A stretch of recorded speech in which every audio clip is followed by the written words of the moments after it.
Good morning. This is JD with the Biz Kidz Podcast, and we're excited you're back here today to join us to learn about entrepreneurship, find out how you can start a business or side hustle. Today, I have with me Jennifer Johnson, an entrepreneur and the owner of True Fashionistas. That's a hard one to say, fast. It is. And she has her own podcast, the Confident Entrepreneur Podcast. And so Jennifer is here to kind of help us navigate the world of entrepreneurship and talk about all the things that she knows and how she coaches her entrepreneurs. So as we always like to start, we teach the kids to do a 60-second pitch of their business. So in 60 seconds, tell us who you are and what you do. Yes, so my name is Jennifer Johnson. Thank you so much, JD, for having me on today. True Fashionistas is the largest lifestyle resale store in the state of Florida. We have furniture and home decor, and we also have clothing and accessories for men and women. Everything from Chanel, Gucci, and Prada to Lululemon, Lilly Pulitzer, and J. Crew, and everything in between, all in one store. And a few years ago, about 3-4 years ago, I started the Confident Entrepreneur, which is my personal brand. I have owned a small business for over 27 years, and I thought it was time to impart my wisdom and my hard-earned wisdom in business to help other entrepreneurs who are growing their business or just starting or thinking about starting a business. So I started a coaching business on top of that, as well as a podcast. And I am also an author. Because So because entrepreneurs have just so much extra free time in their schedule. Isn't it funny? Yeah. Well, that's awesome. So let's go back in time a little bit. When you were a child or a kid, did you have that entrepreneur spirit then? Were you looking for ways to start a side hustle, try to make some money on the side? I grew up on a dairy farm in Minnesota. There were a lot of kids. There were 6 of us. And I really honestly, between school and working on the farm, didn't really have a lot of time to do anything else. But I will say I fell in love with fashion at a very, very early age, playing with, I don't know, your audience probably don't know what this is. The moms may, but the paper dolls. I would sit and play with the paper dolls. I would go through the massive catalogs that would come in the mail. Back then, it was JCPenney's and Sears and Roebuck. That's what it was called. Montgomery Ward's. Do you remember those? I remember them. I remember all. They were like this thick. And I would flip through them and look for clothes and pretend that I could call, because that day we didn't have internet. We had to actually physically call. I'd pretend, that I could order all this stuff. So I feel like I always had it in me to do something like what I'm doing right now, but I never really had the courage or the ability to start a business at a young age because I was on a farm and we lived so far from everybody else. But I would imagine that if I lived in town or something, I certainly would have started a business. Because you got to remember, this was before the age of internet. Internet at that point, I guarantee you I'd probably figured out a way to do a wholesale clothing business. There's no question in my mind. Or even a cell phone. Yeah. Well, we didn't have any of that. Yeah. This is going to really date me, but we had what were called party lines. Yep. So we picked up our phone. We could hear, and the neighbors were on the phone. I got a really good education some days because I could hear what they were saying.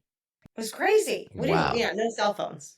So did your parents ever kind of tell you the business side of the farm? Did you guys ever talk about the business? Because you're in it, you're working, you had to sell the products. You know what? Ironically, they never really did, but we as kids kind of, did the whole eavesdropping thing. And so we heard what was going on, and we knew what a tough time it was because farming is a tough business, still is to this day. And they did so much to keep it going and to keep the wheels turning in the business. So we did, but it wasn't directly them talking to us. We were eavesdropping.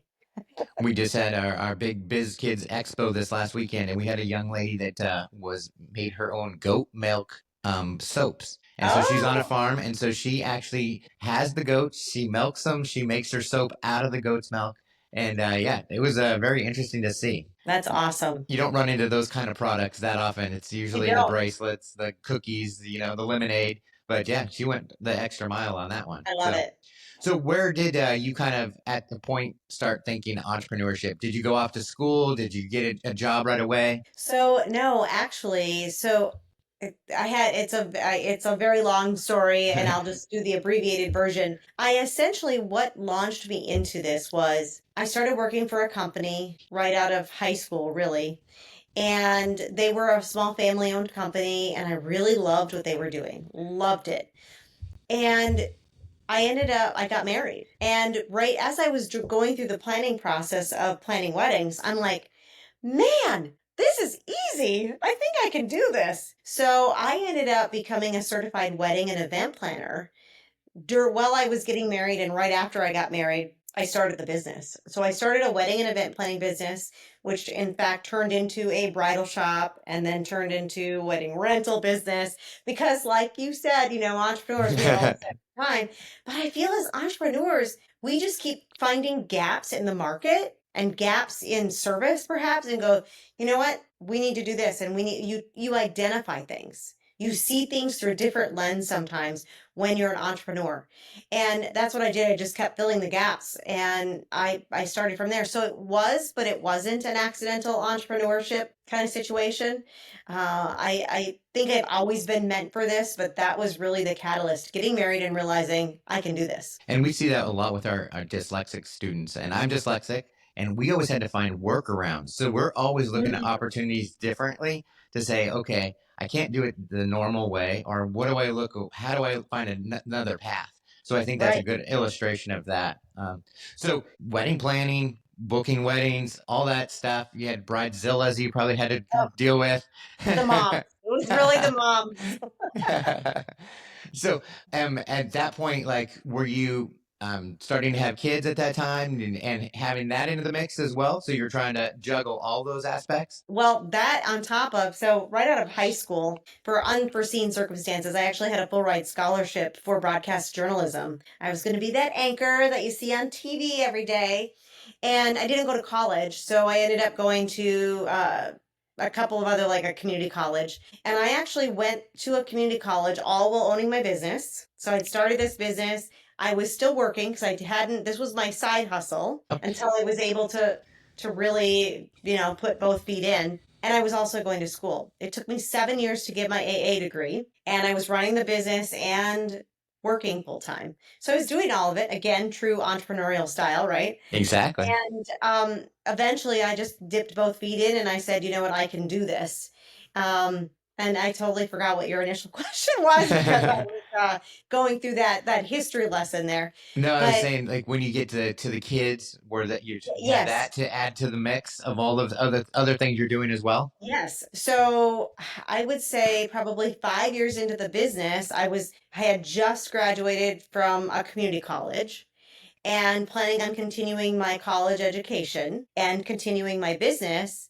And we found out we were pregnant. We were pregnant with twins. Oh, wow. So it forced me to slow down. I was on bed rest for my pregnancy, the whole thing. So it really made me look at being an entrepreneur a little bit differently.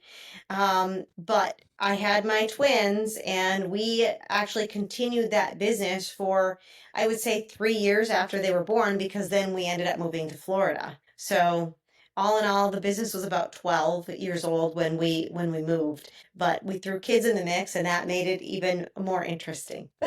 So as my entrepreneur mind works, and my wife was getting pregnant and getting ready for the babies coming and stuff, and making clothes. She's a sewer. Oh, wow. So I would always go, okay, you can make one outfit. How many hours did it take? How many more of those can you get out so we could sell these? She was doing blankets, and I was like, hey, these are good sellers. We can make some money off of this. And she's like, quit turning my hobbies into a business. But that's what we do as entrepreneurs. It's in your blood. And you look at everything from that lens of like, what can I do here? So you get to Florida, and then how does True Fashionistas come into the picture? Like, how did that bloom? Sure. We were here a few years, and before we moved here, I already knew the concept that I wanted to create here. We'd been here a few times, enough for me to realize that what I had in my head didn't exist here. Nobody was doing what I had envisioned in my head. So I kind of took a few jobs here and there, and then finally realized, what am I waiting for? We moved here, and I essentially have a clean slate. We eventually sold our business back in Minnesota, which allowed me to free up my time and money to be going, you know what, we're doing this. We're starting this. And we just did. It just happened. Just jumped in there and got it done. Jumped in, got it done. And here we are 14 and a half years later. Nice. I mean, there's a lot that came in between there. Don't get me wrong. But that was the general story. So you had the 2 kids. And is that the only 2 kids you have? Yes. Okay. God gave us twins because, Awesome. And then, so were they overachievers, entrepreneurs? were they interested in entrepreneurship because mom and dad was? So yes, in fact, our son started working at the age of, they're now 20, but our son started working at the age of 14. The only place that would hire him at that point was Publix. And he soon realized, okay, I'm working, but I have this love for car detailing and boat detailing and pressure washing. So at the age of 16, he formally started I say formally because when we actually got all this stuff going, because he was kind of doing it before that.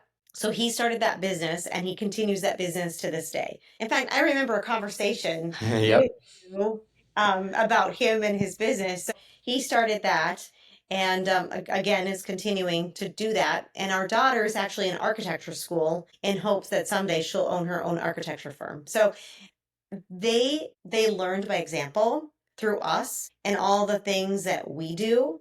And, sometimes people learn from that, but yet you need outside forces to be able to coach your children and the do's and the don'ts because they don't always listen to mom and dad. And that's exactly why we started this organization, the Biz Kidz, because I saw that with my own kids. Is I would tell them, "Hey, do this, do that," and they would just roll their eyes. But when they'd go to church, their mentors there would tell them the exact same thing, and then they'd come home and say, "Hey, Vaughn said this," and I'm like, "That's what I've been saying all along." So we understand that mentorship to help kids kind of go through that process definitely helps out and gets that process going. So it does, because again, it's just like discipline. They're going to listen to someone else sometimes way more than their parents. And I found that very true. Definitely. So a lot of times our moms and our parents that are in this and they want to get their kids involved, they don't understand entrepreneurship themselves. They never started a business, but their kids have this kind of dream to do that. What kind of advice would you give to moms to say, hey, give your kids the opportunity to try? So really 2 things. Number 1 is don't shut them down. Don't poo-poo the idea, right? Don't be like, oh, that's a crazy idea. Why would you want to do that? And give them all the reasons why they shouldn't. Do not do that because that just stifles anything that they have in their head. And you want to foster that creativity. You want to foster that in your child because they approached you about an idea that they had and, they're pretty proud of it. And as they should be. So that's number 1. And number 2, know again that they may not want your advice or may not listen to your advice. It may fall on deaf ears. Find a mentor for them. Find somebody outside of your family, your household. And again, not a grandma or a grandpa or an aunt or an uncle, somebody completely separate from your world that can help mentor your child because they will be worth their weight in gold. Great advice. And yeah, anything that you can do to bring other people around to kind of help build up their confidence level and get them comfortable with doing what they're doing. And then what we teach is celebrate the failures. We have to let our kids know it's okay. It's part of the process to have failures along the way because a lot of times you get that one failure and you just want to quit and give up and go away. And so we try to tell parents, give them the opportunity to fail. And I love that because it also goes back to trust that process. Trust the process of, I don't call it failures, I call them hiccups. Trust that hiccup that happened, but learn from it. That hiccup is trying to teach you something, but you have to be open enough to go, what did that teach me? So you can't think negatively about it. Think positively about it and say, what was that trying to teach you? I have the saying, everybody's heard me say it, things in life don't happen to you, they happen for you. What's the reason for this product or this service to not have worked? What could I have done better? What can I do better in the future? Exactly. Now, as the confident entrepreneur, what do you teach your students about confidence? Because I know a lot of people on the same subject, we have the naysayers that tell us we can't do it. You're not good enough. you're not pretty enough, you're not smart Mhm. enough, all those things. What do you teach your students about building up that confidence level? Well, it all comes down to just doing it. So I was just having a conversation with someone about how hard it is to make phone calls when you're cold calling someone. And my advice to them with that was just do it for a week. Just keep putting in the reps because every time you put in the reps to do it, it gets easier and easier and easier every time. And then all of a sudden, it just becomes something indoctrinated into you that just becomes second nature. So you just have to do it. It's going to be uncomfortable. I'm not going to lie to you. It's not going to feel comfortable. But as many of us have always heard in our life, perhaps, that there is no growth in comfort. You have to be uncomfortable in order for something to stretch you. And that would be my advice. Just I do the thing. I learned that the hard way because I was failing at other businesses that didn't work, and I went to work for a telemarketing company. And Mm. I sat on the phone, and you talk about the first week, a very rough week of being told no 100 times a day. But then I realized that the more calls I made, the more sales I was getting. So I just had to focus on making it. It was usually 100 dials before I'd get a yes. And so it broke me. And Mm-hmm. I saw people come into that telemarketing unit and they couldn't even make it to lunch. They're crying, Yeah. they're out in their car, they quit, they walked out. So you Yeah. just got to keep on plugging away at it. Keep doing the reps. Exactly. So what advice would you give to kids to come up with an idea of like start a business? What would you say to give them inspiration to do so? What do you love to do? What is something that really ignites passion in you? Because as you get older, you will find that the things that you're passionate about that you do make you don't feel like you're working. It doesn't seem as hard. It comes easier. It's easier to sell that product or that service when you're behind what it is that you like to do. If you're selling a widget that you don't use, you don't like, you don't even care about, how many widgets do you think you're going to sell? Not many, right? But if you love that widget and it's the best widget or best service ever, you're going to sell tons of them because not only you can feel that passion and have it, your customers or potential customers are going to see your passion for it and are going to jump on board. Have you seen any kids' ideas that have come past you that you said, hey, this is a great idea? Something that kind of stood out? I know that's a Yeah. tough one to kind of throw on you. My daughter had one many years ago. I still have it written down somewhere. And she's now in architecture. And I'm like, oh my gosh, this makes complete sense. I'm gonna bring that. She just got back from college, and it's something I'm gonna bring up to her because it was such an innovative idea, and it still is. And I think it's something that's it for the automotive industry, which is so strange. But I love that idea. I actually have it in my phone because as she was doing it, I was voice recording her, telling me all about it.